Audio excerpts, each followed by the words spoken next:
I definitely chose real estate. I've been involved in a number of small businesses, outdoors, fishing, high-end travel destination, and ultimately I realized it was not a sustainable option. I got married, I had kids, and a lot of my clients had actually been involved in the property industry, and they said I talked just enough nonsense to be a good salesman, and if you're going to sell something, then probably sell the most expensive thing there is to sell. So I started to look into the property market. I actually approached PGP to start off with on a sales team, and they didn't give me the job, but then Dexter and I set up the Prestige rental portfolio and ran that successfully for the last 15 years.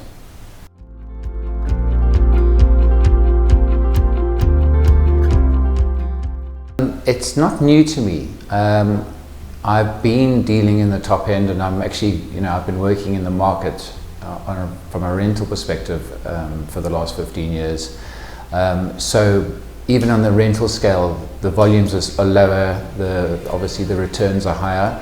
It is a longer process, it's a more detailed process, and it comes with a lot more negotiation. Again, the sales is slower than the rentals, but it's not thrown me off yet. It's a new process, so I'm enjoying the challenge of that. I'm learning a lot with Janice. It's a lot slicker and far more professional, and there's a lot more expectation on you as an agent, just because it's a fait accompli. It's not just a rental that you'll do again in 12 months' time. It's a once-off transaction with someone's biggest assets. So the level of professionalism I see is starting to increase. If I didn't go into real estate, I think I'd still be quite involved in outdoor activities, whether it would be looking after portfolios of lodges, in some way or form tourism. It would still be people orientated, but I think probably more on wildlife and conservation versus the property side. My most important daily SOP is probably exercise. I like to, before I get into the office, whether it's running the Ridgeback on the beach or the mountain or in the gym, it's waking up fresh perspectives. Often go to bed running different scenarios, so I like to have a clear mind in the morning when I hit the office. I like to have a structured day ahead of me.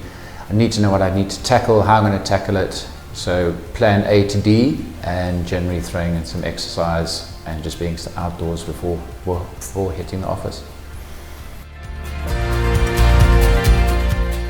Advice to newbies. I think my advice, what I've learned over the years, is you've got to try and take your personal emotion out of deals. I think what you've got to try and remember is you're putting a landlord, whether it's a buyer, seller, or landlord and tenant together.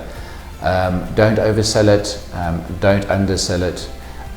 Be as transparent as you possibly can be. I think transparency is probably the key to being a good agent, and not clouding it by forcing your own incentives or motivating it from a selfish perspective.